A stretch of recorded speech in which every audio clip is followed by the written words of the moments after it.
We're the Gamboas. I'm Daniel Gamboa. This is my wife, Shondell. This is Devin, Aaron, and Rebecca Gamboa. And we met in 1992. No, we met in 2003. 2003. Wait. Oh, duh. Yeah. 1994. Okay, never mind.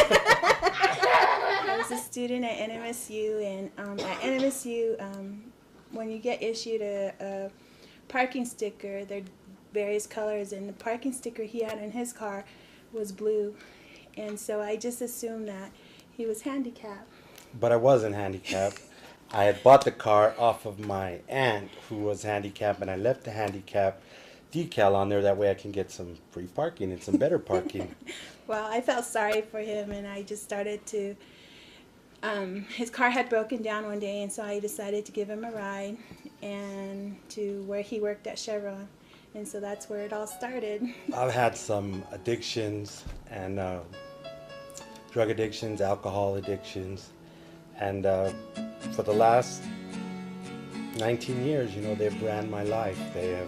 I've been pretty much lost in the wilderness. The person that I used to be, I was selfish, I was hateful, I was mean, I was a jerk. I wasn't a good father, I wasn't a good brother, I wasn't a good man. I was just a very selfish and hateful person.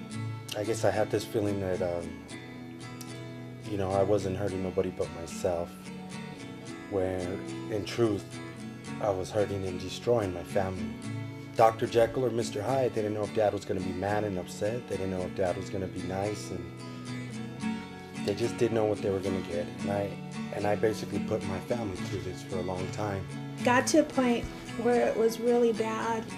Sometimes we would come home after picking up the girls, and we would find stuff missing in the house. The Wii, our TVs, anything that was valuable, they would come up missing.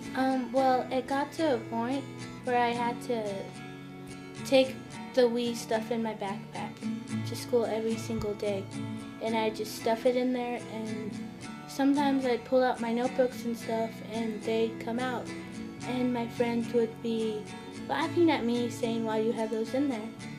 I was too embarrassed to tell them. I remember one time where I was in the back room watching TV, and my parents shut their door because they were arguing.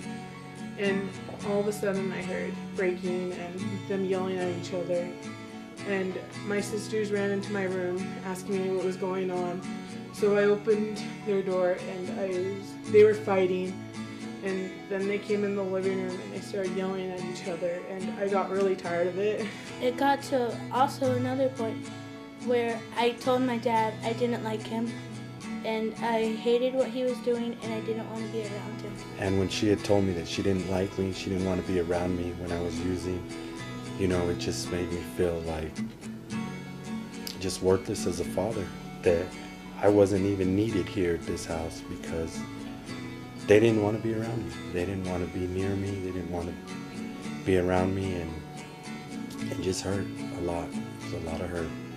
My sisters were scared and they didn't know what to do. And after that, I was really mad. So I put on my shoes and I was about to walk out the door and just leave. But then my sister Erin stopped me and told me not to go because my family needed me and that we just need to start praying more. And after that, my dad left for a while, and me and my mom, my sister Devin, and Aaron just started praying after that. And I started to go to meetings, Overcomers Anonymous meetings. I started to go to the 12-step meetings at Oasis at our church, and somewhere within those 3 months, I think, I had to do 44 meetings. Somewhere within there, God started working in me. God started putting these people in my path.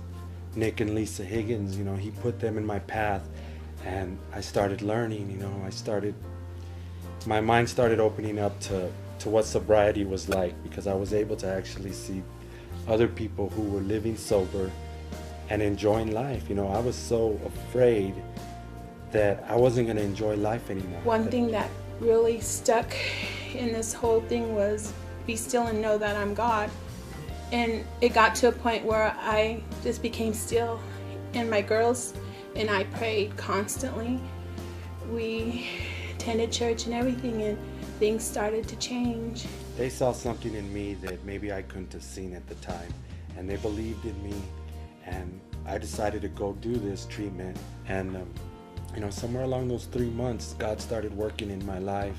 God started helping me to feel with my heart. God started to just open my eyes, and you know, I'm very grateful to him. But what I'm most grateful for is the relationship that I have with God now. You know, he has rebuilt that, and every day I still have to get up and I have to make a decision.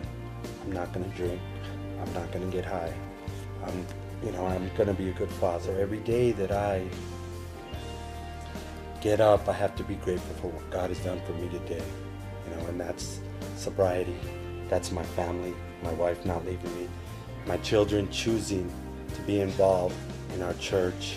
He's worked a miracle in our lives, because I'm not the person. I've been praying for a long time to God change me, so when I look in the mirror, I can't see myself no more. And he has changed me from the inside out. And every day I have to be grateful for that.